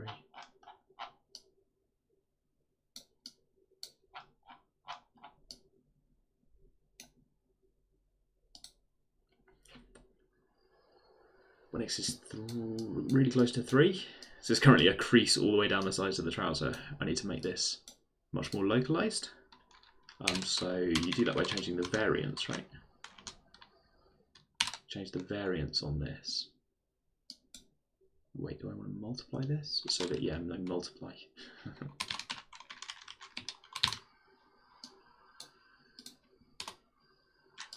And that's still kind of a big effect all the way down there. So I think I need to localize even more. I'm trying to pick just one point on the surface and push it down. At the moment I'm adding, which seems wrong. Oh, it's just going to deform around, isn't it? A little ridge along the trouser surface. In on the trouser surface. Because I just need to make this way smaller. Is this the right way? Yeah, this kind of should be inside before the squaring. I really don't think I've got this. It's still down there. I've now succeeded in making a small blemish to the outside edge of the trousers. Oh, we want to see the pockets. We want to see pocket. That's kind of, because you use this as a pocket. It's kind of groove on the side of your no. The people want pockets, not a kind of weird blobble on the outside seam. They want pockets. Okay, move it in a little bit. Whatever it is. That was almost it. What's that? So we're at 3. And I've got a blemish that's... Oh, it's nearly a pocket. It's a kind of cylinder. It's a kind of cylinder that Desmos is struggling to render down the side of the trousers. So that most of the trouser is actually, if you zoom in, fine. Most of your trousers are fine, sir. But you now have a kind of tube, because I've got a huge parameter in here for like the depth of the pocket. So we'll make that smaller. Maybe it's less bad. Why is it going up? That's something I haven't understood. I think it's just confused. Trying to do fine detail on the side of this, which Desmos is not great at. Next is 3. I managed to scar the side. Slightly less tiny. And can we do this so it's divided by... Twice 3 divided by... Oh, it's it's way too small at the moment, or is it not small enough?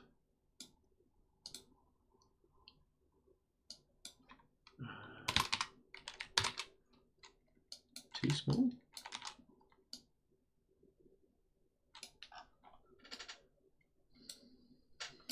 Is it ever going to look? Because I need it to come down, which is what it's currently doing. To get down, but then back up again in a convincing manner for the outside of the pocket. So kind of this bit here where it comes back up again needs to go up so sharply for the edge of the pocket. It's currently got, if I zoom right in, for some reason the pocket's really, really deep down here. It's currently got a little bit of lip on the edge of the pocket. So this is kind of the effect that I wanted. Sort of. That's the edge of the pocket going all down like that. But I don't understand why it's going in like that. Because this is supposed to be Z, and I'm trying to increase the values, thank you. And I don't understand why. Let's get rid of that. Don't understand why it's going in so sharply and inwards, because I'm adding. And I don't understand why. I don't understand why it's. Where's it going in? Oh no, I've lost it.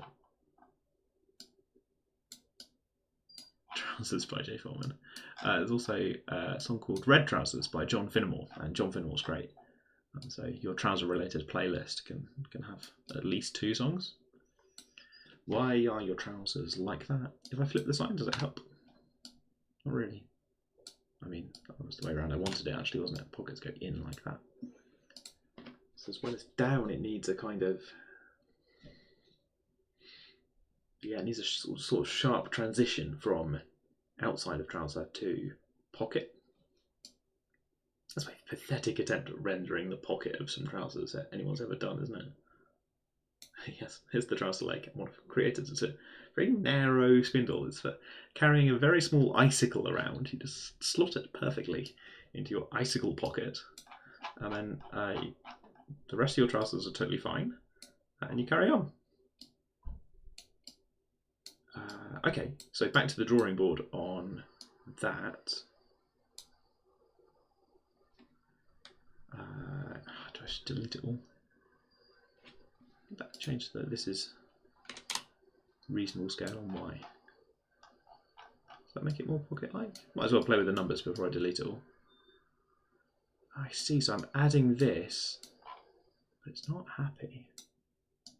There's the kind of curve of the thing that I'm adding. So it's kind of bringing all of the trouser up. If I do it too much, then it bifurcates that leg of the trousers as well, which is, to be honest, a kind of funnier joke than the one I was trying to do at the first place. Wait, if they just split that way, and then split this way again, and then that way, and then this way, that would be a binary tree. It would be inherently 3D, and it would keep bifurcating downwards. That would probably be funnier. Oh no, that would probably be funnier if the same genes. Oh no, it's the one on the left. It's the one on the left, but I've decided it's funny. No, forget that. No, not at all. Delete that entire term. No, it's sticking with the correct answer to the meme. The meme has a right answer. Right, okay. That's also being I'm very unhappy with my rendering of trousers for some reason. Wonder why. Might be the best I get. I'll put a top on because it's currently quite high-waisted. That might be it. And then the hard thing about scaling these is that Z now appears on both sides of the equation. So I'm going to have to scale this very, very carefully. It's no longer a function of X and Y because of the scaling. Play with this number as well. I did wonder about not scaling this. Nah, scale both is nicer.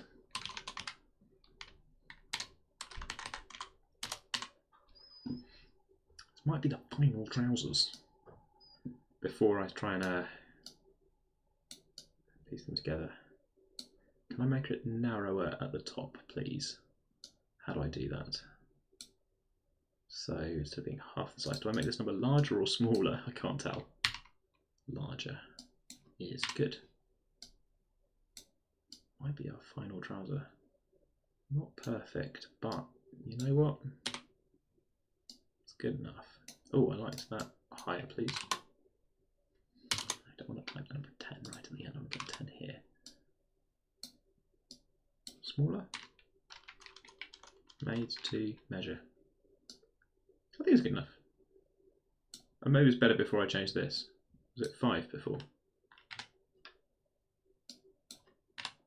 It deserves a wow. Thank you, Mary. They're still quite wide at the top, which makes me think that I'm not going to fit them inside when I do sub trousers. And it's going to be a lot of effort for the sub trousers because I'm going to have to go through and rescale all these Zs to make them shorter on both sides of the equation, which I think I'm going to achieve by humorous amounts of copy paste. And my sub trousers at the moment are not the same.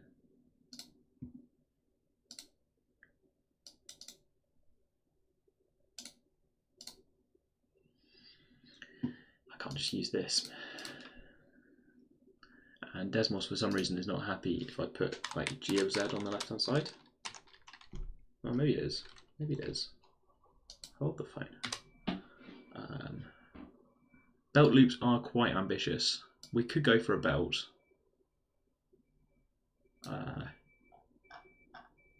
So let's choose a top where the belt should be. I think about 7.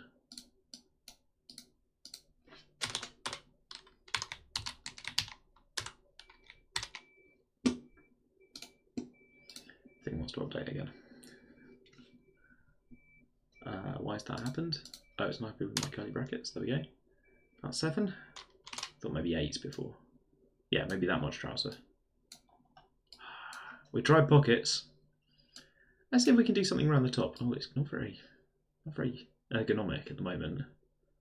It's very, oh gosh, it's making me feel quite uncomfortable looking at them. But why has it done that? So this is something to do with the powers that I'm using. Will that make it more circular? Yeah, the expense a bit more square. Oh, maybe that's what I've got. I preferred it before. Okay, butterfly shaped jeans. Can we maybe make something around the top? Belt loops, which is definitely too ambitious. For extra detail, you saw the attempt at pockets. Can I at least pick out the surface for the belt at the top? Let's see if I can pick out the surface. So if I put in Z equals 8, will this even work? I mean, does Desmos know how to solve equations like this numerically? Can it do this if I put in an 8 on the left hand side? Yeah, no. Why has it got a surface like that? I would like, oh, instead of this, I'd like it to do this on Z equals 8. Yeah, we can put out the top. It's kind of like a belt. We make it, hello. It's kind of like wearing a belt around the top. And then the belt hooks, the horrible thing about the belt hooks was they'd have to go the other way. And they'd have to,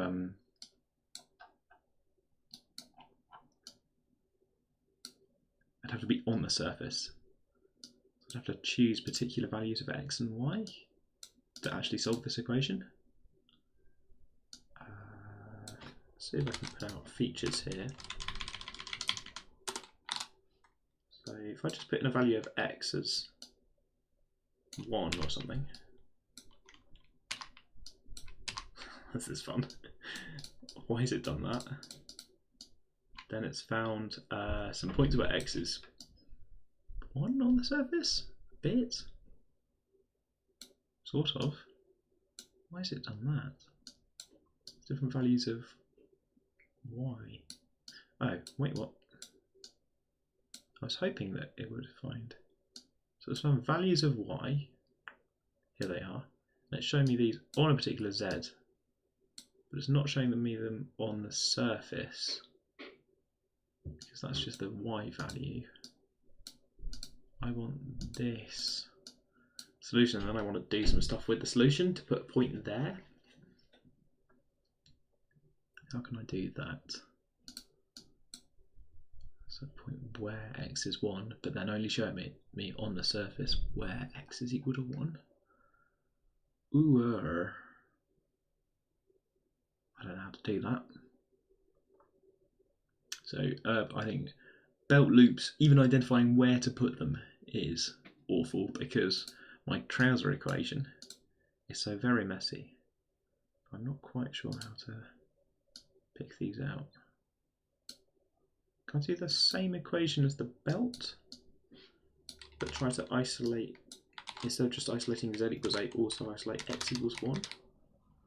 Let's not happy about that. Cannot apply more than one equality restriction. Okay. Can't take the subset or slice again, so I just get some points instead of the line. We do a comma. No, it's not happy with that for the same reason. The belt was easy though. We're not striking that right balance between easy and impressive. Make the belt a bit thicker. Oh, the belt could just be a little bit taller, right?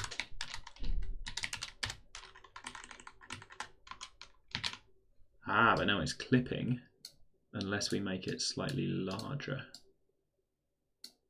So drawing a line was maybe better than trying to draw the surface, because look, now it's kind of Z fighting. It doesn't know whether it's closer to the camera or further away because it's in the same place, it's the same surface. But I can fix that, right, by making this slightly different. Oh, I wish that worked.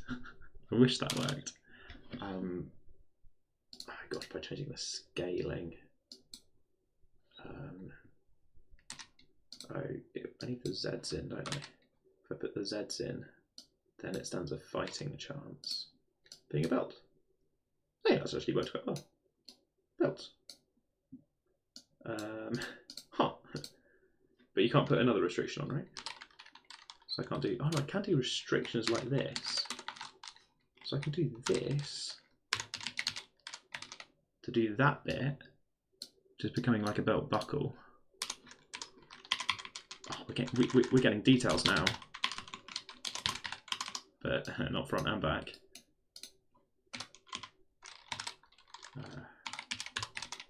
Just the front for a little belt buckle, which I guess it's red. Okay. It's very flat. Everything's very flat because we're doing surfaces. And then, okay, so these restrictions could then have, could I give the impression of belt loops? The impression of belt loops, because over here, maybe something I could do. So if I go from like 2 to 2.5 to get the right bit of it, I mean, that's good enough, right? And then forget the Y restriction. And if I colour that blue, same colour as the pants, maybe it looks like belt hoops, but I'm not really sure.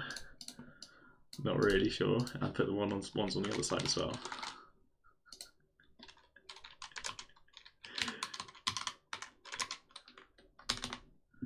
And then it's kind of up to chat whether that looks like belt hoops or belt loops or not.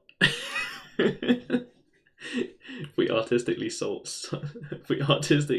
this, it's all so flat. It's all so flat. The problem being as well that this just all blends perfectly into the stuff behind. I think belt hoops is normal. About 4 is normal. We decide on polls. New poll. Belt hoops. And the results are, wow. And there's an air option in the middle. Okay, and you can do additional votes with points, so maybe this is the thing that will cause Zoe to drop all of their points. There are 3 options. They are wow, oh no, and if you don't want to go in the middle. I actually think these trousers are an order of magnitude better than how I started the stream. So thanks, chat. I think I'm going to try and put that belt buckle. So this would look better if there was a bit of the surface in orange between. Ooh, a bit of the surface in orange with the same sort of limits as this. So top and bottom. Same sort of limits as this in orange. Move it down below the red. I've worked out how the layers work, but bring it in a little bit. So 0.1. Ah, wow, won the poll, hooray! Mary did a double vote. And 1, and bring this in 0.1 as well. Just make it a little square. There you go. That's better.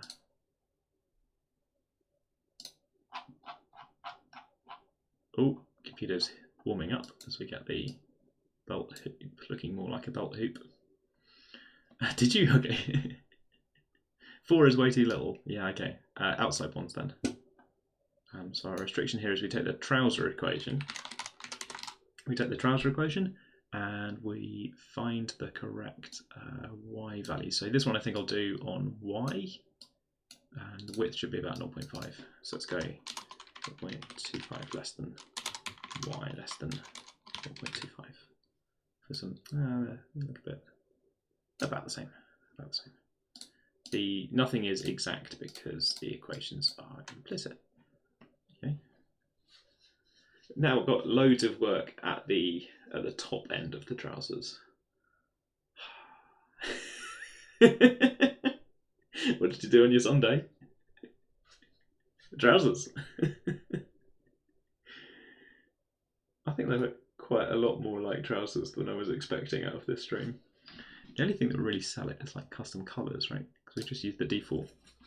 Oh, it's Charlie still in stream. Belt.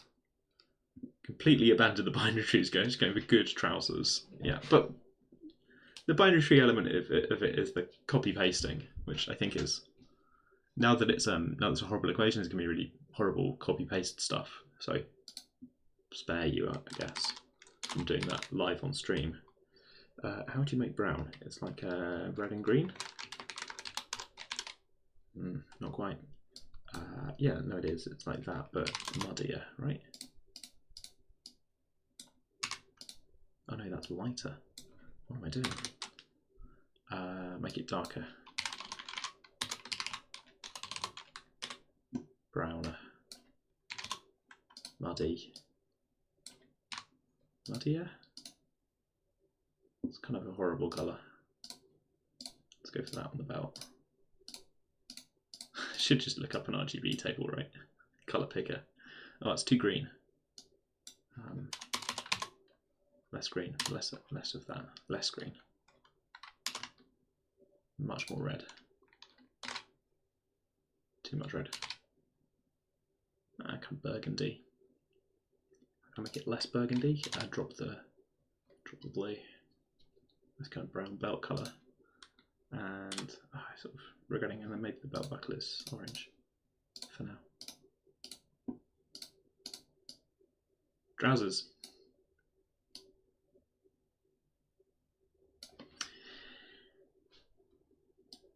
Proud would be pushing it, but we achieved something here today. Should be square. More square. Proud. Right. Thank you for watching Chill Trouser Maths, where we draw trousers in Desmos. At some point I'll convert that to a binary tree, and maybe I'll post the photos in the Discord or something. So you can see that in all of its binary trouser glory. I think the belt does sell it. It's authentically more effort than I should have put into it, which is how all the best meme conversations should go, with one person putting way too much effort into anything that they're doing. Yeah, take care everyone. Like Mary says, have a nice weekend. Enjoy your week. May all of your maths be chill. And until next time. Ooh, when is next time? Am I on next week? Let's check. Always check. I'm probably on next week. Yeah, I reckon I'm on next week. If you're coming on a unique summer school, then I maybe see you on one of those. Take care. Enjoy your week. Bye. I've lost the button for muting it. There we go. Bye.